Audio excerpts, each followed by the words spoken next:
우리는 오늘 설레는 마음으로 도르초프 선생님의 첫 수업을 기다렸다. 하지만 오늘 수업은 우리가 공연할 희곡의 한 부분을 직접 고르고 연기 준비를 하는 것이었다. 난 오셀로를 하기로 결정하고 집에 돌아와 바로 오셀로를 읽기 시작했다. 그런데 두 번째 페이지부터 연기를 해보고 싶어졌다. 나도 모르게 손, 발, 얼굴 등이 저절로 움직였고 그렇게 난 5시간을 연습했다. 자, 첫 번째 보면 딜레탕티즘이라고 나와 있습니다. 왜 이 첫 번째 장에 딜레탕티즘이라고 되어 있을까 궁금하실 텐데 창현이는 이거 보고 궁금하지 않았어? 제가 그래서 궁금해서 한번 찾아봤는데. 오, 찾아봤어요? 네. 훌륭한 학생이십니다. 그랬더니 즐기는 사람이라는 그런 뜻이더라고요. 자, 그러면 이제 감 쫙 오시죠. 자, 우리가 내가 꿈을 정하고 뭔가를 했을 때는 그 즐겁자고 하는 거잖아요. 행복하자고. 그래서 시작할 때는 굉장히 설레고 부푼 마음으로 시작합니다, 다들. 그래서 처음에는 너무 재밌고 그냥 뭐 하나만 해도 깔깔깔 되면서 너무 재밌다 이러다가 조금씩 한 단계 두 단계 넘어가면 왜 이러지? 딱 막히는 순간이 오거나 이러면 재미가 떨어지거나 결과가 나오지 않거나 이렇게 되면 이게 내 길이 아닌가 봐 이런 생각들을 하잖아. 그럼에도 불구하고 또 이거를 계속 하겠다라는 거는 기본적으로 이게 재밌다라는 건데, 자, 그러면 이제 왜 이거를 첫 번째로 딱 시작을 했을까? 바로 처음에 우리가 취미가 됐든 전문이 됐든 시작할 때는 누구나 다 순수하게 좋아서 시작합니다. 그러니까 이 좋아서 시작했기 때문에 당연히 즐겁죠. 네, 그거를 즐기는 사람인 건데 여러분들이 가만히 생각해 보세요. 처음에 우리가 뭔가를 모르고 시작할 때는, 특히 취미로 시작할 때는 뭔가를 이루려고 하지 않잖아. 그때 너무 재밌었어. 근데 자, 고3이 되거나 입시가 딱 있으면은 대학이 눈앞을 가로막으면서 점점 눈이 멀어지면서 갑자기 이게 막 엄습해 오면서 어깨가 무거워지면서 재미가 없어지죠. 그래서 고통스러워지기 시작하는 거지. 자, 그거는 뭐냐면 뭔가 연기를 통해서 대학이라든지 그리고 유명한 뭐 배우가 되겠다, 부와 명예라든지 그런 어떤 이루려는 뭔가가 있기 때문에 이게 즐겁지가 않은 거야. 그래서 이제 스타니슬라브스키는 순수했던 첫 마음을 잊지 말자라는 뜻에서 첫 번째로 이거를 이렇게 책을 나온 것 같아요, 책에. 그래서 여러분들도 뭘 하더라도 너무 결과 때문에 지금 현재 과정을 즐기지 못하면 이거는 뭐가 됐든 꼭 이게 연기 전공이 아니어도 그 무엇이라도 이거는 행복하지 않을 것 같아요. 그래서 혹시 백종원의 골목식당 본 적이 있어? 가끔씩 지나가다가 한 번씩 보긴 하는데. 어딜 지나가? TV 채널 정도요. 그러니까 난 또 골목으로 진짜 지나간 줄 알았어. 그건 아니지? 그래서 선생님이 즐겨보는 것 중에 뭐 씨름의 희열이라든지 이렇게 몇 가지를 보는데 뭔가 시선을 확 끄는 그런 재미가 있는데 그게 뭐냐? 씨름도 그렇고 요리도 그렇고 정말 순수하게 그걸 좋아해서 하는 사람들, 그저 요리하는 게 좋고 내가 요리한 걸 다 줬는데 그 사람들이 맛있게 먹어주는 그게 너무 행복하고 이런 모습 보면 어때? 진짜 요리하는 걸 사랑하는. 그치, 사랑하는 거나 느끼지. 그럼 연기도 누가 봤을 때 다 푹 빠져가지고 막 미친 듯이 연기하는 걸 보면 사람들이 참 연기 사랑하는 것 같아, 저 사람 연기는 뭔가 있어 보여 이럴 텐데 대학이 목표를 두고 뭐 부와 명예를 두고 그렇게 연기를 하는 사람한테 저 사람 괜찮다라고 생각하겠냐는 거지. 당연히 안 하지. 잘못했지? 네, 어쨌든 여러분들이 골목 식당을 혹시 보셨다면 거기에서도 굉장히 중요하게 생각하는 게 있잖아요. 처음에 요리를 하는 자체로 행복해하는 사람들. 그래서 그런 사람들은 어떻게 하면 사람들한테 좋은 요리를 선사해서 맛있게 먹일까 하는 생각 때문에 재료를 좋은 걸 씁니다. 우선 이윤을 남기고 안 남기고는 뒷전이야. 그래서 맛있는 요리를 만드는 거에 목표가 있다 보니까 재료를 아끼지 않죠. 그러니까 맛있을 수밖에 없고 사람들이 너무 맛있어요 라고 이렇게 딱 이렇게 반응을 하는 거지. 근데 돈을 벌기 위해서 이렇게 음식점을 차리거나 요리를 하는 사람들은 단가가 싼 재료를 쓰는 거지. 맛있는 요리를 만들기 위해서 재료를 막 이렇게 좋은 걸 쓰는 사람들한테 비교가 안 되지. 우선은 이윤을 잠시는 남길 수 있을지 모르겠지만 결국엔 사람들이 발길이 끊기죠. 맛있는 집으로 결국엔 가게 됐습니다. 요리하는 자체를 너무 좋아하고 아까 얘기한 것처럼 사랑했기에 사람들도 그 정성이 푹 담긴 그 요리를 당연히 맛있게 먹는 겁니다. 이해되시죠? 자, 그렇다면 여러분들은 창현이는 연기를 사랑하십니까? 뭐 이렇게 믿습니까? 뭐 이런 것 같다고. 근데 사랑한 것 같아? 사랑한 것 같진 않아요. 그치. 네. 그 대학이 목표였지. 그쵸. 그래서 예비가 된 거고. 그래서 정말로 내가 연기를 처음 시작했을 때는 성격도 소심하고 창현이가, 그리고 연기를 전공하겠다는 생각보다는 연기를 하면은 내가 좀 즐겁지 않을까라든지, 그러니까 취미 삼아 시작을 한 거잖아. 네, 맞아요. 취미로 그냥 쭉 가면 되지. 뭐하러 전공을 해갖고 이 난리냐고. 아, 그래도 뭔가 응. 연기를 하니까 아, 이걸 제대로 하면 뭔가 대학에 가야 되지 않을까 하면서 이제 딱 거기에 약간 미친 것 같아요. 대학에 가겠다고 이렇게 악착같이 마음을 먹고 열심히 하는 게 그게 잘못된 게 아니야. 사실은 첫 마음을 잃지 말았어야지. 내가 처음 시작했을 때 설레고 막 그 벅차고 너무 재밌고 했던 마음을 유지하면서 욕심을 냈었어야지. 그랬을 때 이렇게 제대로 뭔가 자기가 원하는 걸 얻을 수 있는 건데 그 마음이 사라진 게 문제야. 그래서 우리가 뭐라고 하냐? 눈이 먼다고 얘기하잖아. 눈이 멀지 말고 정확하게 눈을 똑바로 뜨고 목표는 목표고, 그렇지만 내가 연기를 사랑하는 마음은 유지는 돼야 되는 거지. 그 순수함을 잃어버렸기 때문에 방향이 틀어져 버린 거지. 이제 그거를 이제 명심해야 된다라는 거지. 그래서 딜레탄티즘을 일장으로 앞으로 내놓은 것 같습니다. 스타니슬라브스키가 말하고 싶은 거는 첫 번째 마음 먹었던 그 순수한 마음을 잃지 말자라는 게 핵심 포인트인 것 같습니다. 나는 전날의 연습으로 평소보다 늦게 잠에서 깨었기에 재빨리 옷을 갈아입고 학교로 달려갔다. 연습실로 들어섰을 때 이미 모두가 나를 기다리고 있었다. 나는 너무나 당황한 나머지 사과도 못하고 조금 늦은 것 같네요 라는 어리석고 상투적인 말을 해버렸다. 라흐마노프 선생님은 비난의 눈빛으로 한참을 쏘아보더니 말했다. 우리는 여기 앉아서 당신을 기다리며 예민해지고 화가 나 있는데 조금 늦은 것 같다고요? 우리 모두 앞으로 할 작업에 대한 의욕에 차 있었는데 당신의 그 행동 덕분에 나는 수업할 의욕을 잃었습니다. 창조적 욕구란 불러일으키기는 어렵지만 없애버리기는 아주 쉬운 일이지요. 배우란 군인처럼 철저히 규율을 지켜야 합니다. 여러분에게 중요한 연기 첫 수업을 이런 감정에서 하고 싶진 않군요. 오늘 수업은 여기서 마치겠습니다. 넌 어때? 시간 약속 잘 지키는 편이야? 약속을 잘 지켜야 된다고는 생각하지만 나도 그래 그건. 그런데 사실 오늘도 연습실에 살짝 늦긴 했습니다. 그 살짝 늦은 거 그거 습관이지, 그치? 그쵸. 왜냐면 딱 일어나서 했으면 되는 건데 잠깐 앉았은 그 시간이 항상 조금 밀려서 선생님도 어릴 때 그랬어. 근데 그게 이제 연극이라는 게 혼자 하는 게 아니라 다 같이 모여서 하는 거잖아요.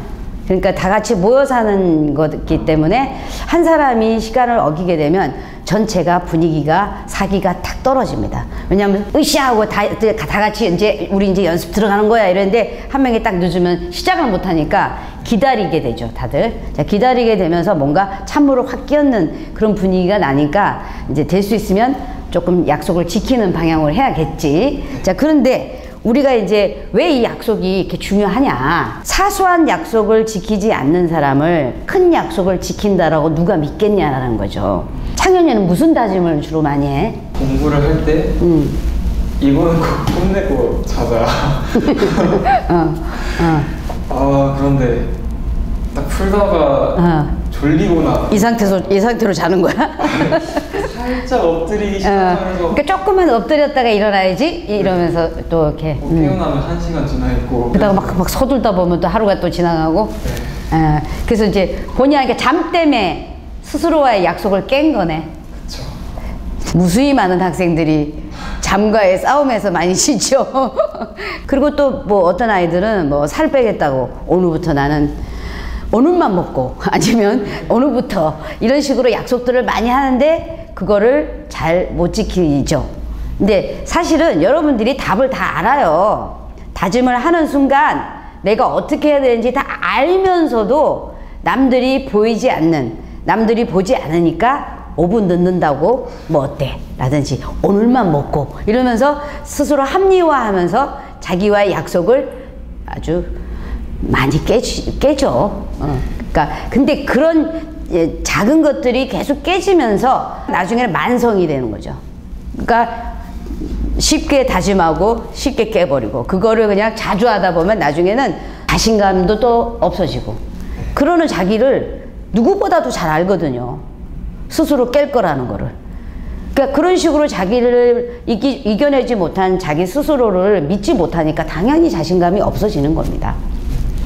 그래서 가장 중요한 거는 사소한 약속을 지켜라 이 얘기를 하는 겁니다. 여러분들 그래서 지키지 못할 약속을 너무 방대하고 거대하게 하지 마시고 작은 약속 하나를 만들어 놓고 그거를 매일매일 지키는 습관을 만드는 게 굉장히 중요합니다. 그래서 그거의 첫 번째가 시간 엄수라고 생각을 하는 거죠. 첫 연습 시간.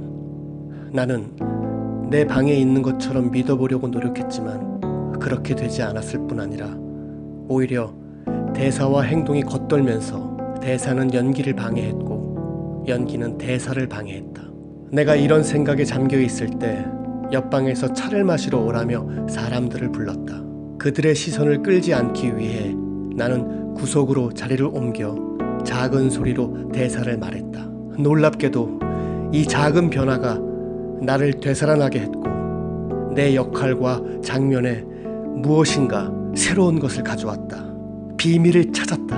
그것은 끝없이 한 가지만을 되풀이하면서 계속 같은 곳에 머물러 있지 말아야 한다는 것이다. 창현이는 집에서 연기 연습할 거 아니야? 네. 어때? 남들이 없으니까 좀 더 편안하고 과감하게 되긴 하는 것 같아요. 그 몰입이 좀 잘 되는 편인가? 네. 우리 이런 얘기 많이 합니다. 저 혼자 할 때는 잘 되고 그리고 감정도 잘 나오고 몰입이 잘 되는데 선생님 앞에만 하고 아니면은 뭐 연습실에서 뭐 친구들 앞에서 하거나 이러면은 몰입이 잘 안 되고 왠지 잘 안 돼요. 분명히 잘 됐었는데 이러면서 잘 됐는 거 누가 체크하는데 본인이 체크하는 거지. 그러니까 그런 식으로 얘기하는 거를 많이 듣습니다. 근데 우리가 이제 집에서 할 때는 당연히 혼자 하니까 집중이 잘 돼서 몰입이 되겠지. 근데 환경이 딱 바뀌어.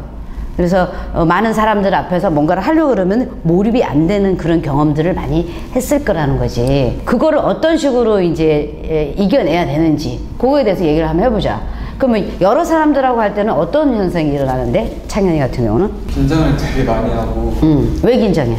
아무래도 사람들 앞이니까 좀 떨려서. 그 얘기는 뭐냐면 자기한테 아무도 없을 때는 자기한테 집중할 수 있었는데 사람들이 있거나 있으면 긴장이 돼서 나한테 집중하는 그 몰입도가 떨어진다는 거잖아. 자, 그 긴장하는 거랑 편안함의 차이를 여러분들이 잘 알아야 될 것 같아요. 그러니까 편안하다라는 거는 우리가 숨을 편안하게 깊게 잘 쉰다는 얘기입니다. 편안하니까 릴렉스 돼 있는 상태니까요. 근데 우리가 긴장을 하면 호흡이 가파지죠.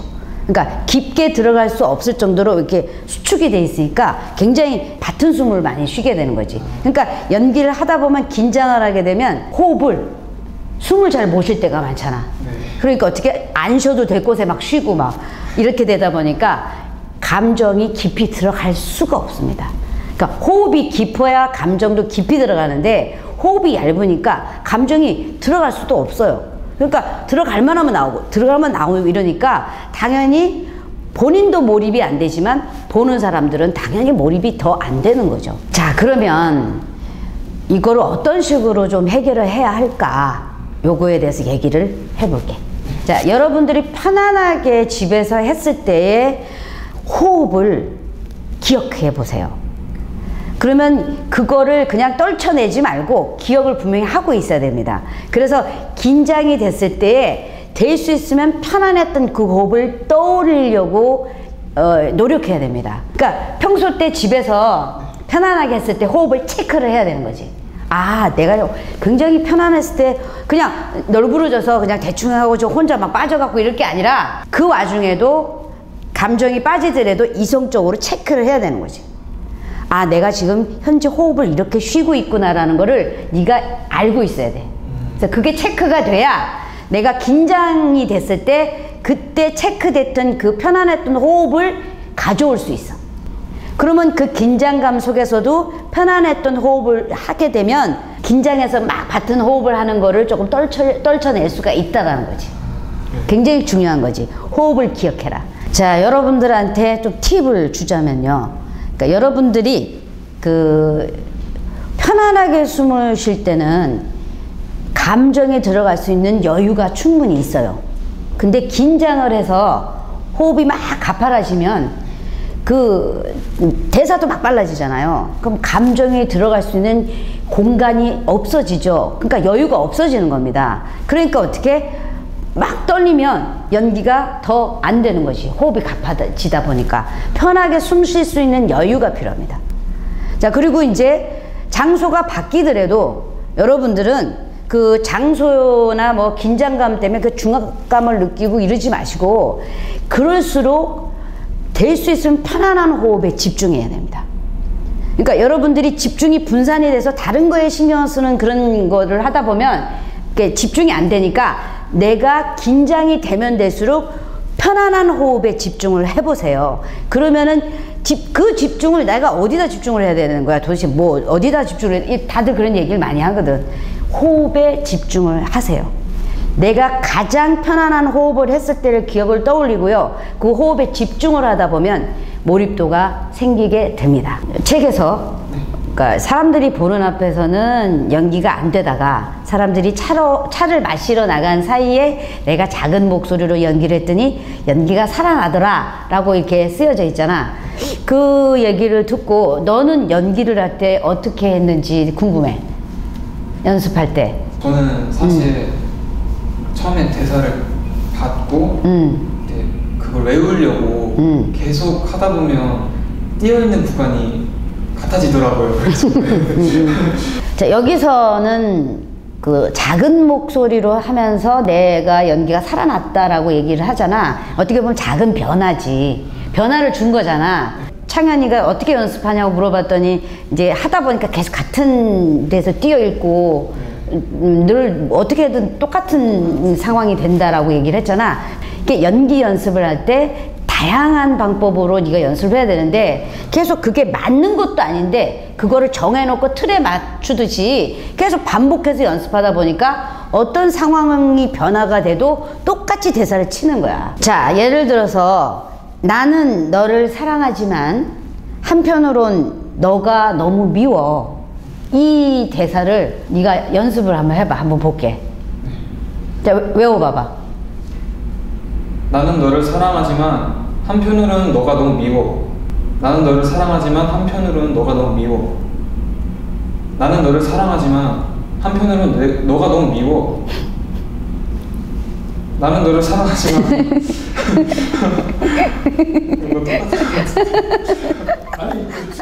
자, 그러면 이제 그거는 이제 암기한 거잖아, 그치?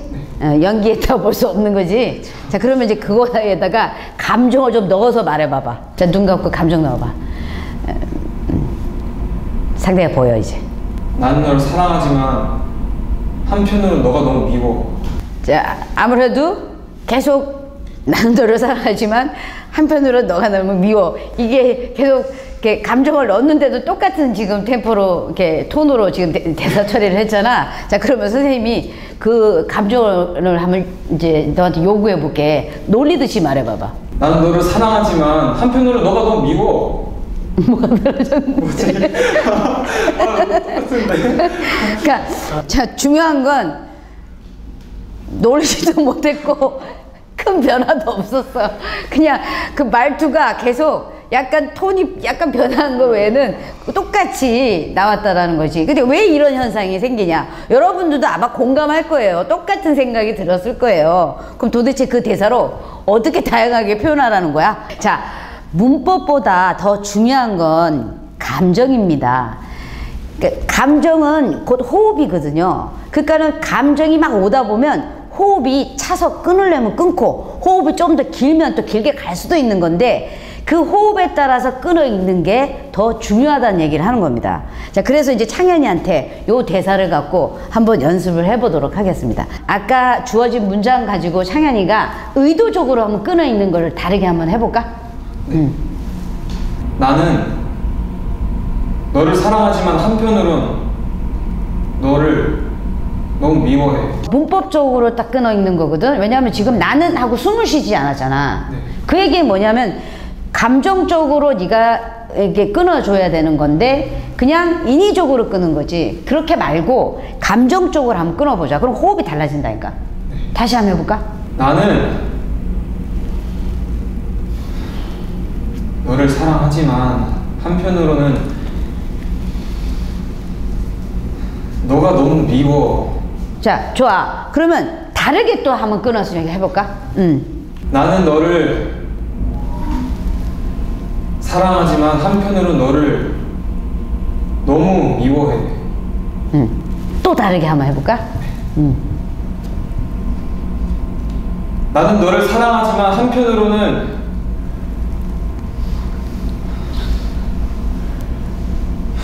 너를 너무 미워해. 또 다르게. 재밌다. 계속 해봐. 다양하게. 감정주의 점점점 보태봐봐. 좀 더. 나는 너를 사랑하지만 한편으로는 너를 너무 미워해. 그렇지. 자, 이제 감정을 최대한 넣어보는 걸로 연습을 한번 해볼게. 자, 네가 이 여자가 너무 사랑하는 여자야. 근데 이 여자가 네 옆에 있으면 불행해져. 그래서 이 여자를 억지로 떠나보내려는 마음으로 지금 이 감정을 넣어서 한번 대사를 쳐볼까? 해보자. 자, 감정. 너무 사랑해. 그치만 여자를 떠나보내야만 되는 거지. 자, 그렇게 한번 해보자. 나는 너를 너무 사랑하지만 한편으로는 너를 너무 미워해. 자, 나쁘진 않았어. 자, 그러면 다시 한번 내가 요구를 해볼게. 놀리듯이 한번 해볼까? 놀리듯이. 나는 너를 사랑하지만 한편으로는 너를 너무 미워해. 자, 창현이가 아까는 그 딱 끊을기를 변함없이 1편-10 민들레랑 똑같이 했다면 지금 같은 경우는 다른 감정을 요구했잖아. 그랬는데 다른 식으로 네가 띄어읽기를 하면서 그 감정을 드러냈다라는 거지. 자, 바로 이게 연습 방법입니다. 상황을 변화시켜 놓고 그 변화에 맞게끔 대사를 다양하게 해보는 그런 연습을 하셔야 됩니다. 그래서 붙박이로 딱 해놓고 틀에 맞춰서 맨날 끊어있는 똑같은 곳에 끊어있는 식으로 암기하듯이 그렇게 대사를 줄줄줄줄 그게 정답도 아닌데 그렇게 연습하면 안 된다라는 겁니다. 아시겠죠? 자, 오늘 여기까지 수업을 마치겠습니다. 다음 시간에도 기대해 주세요.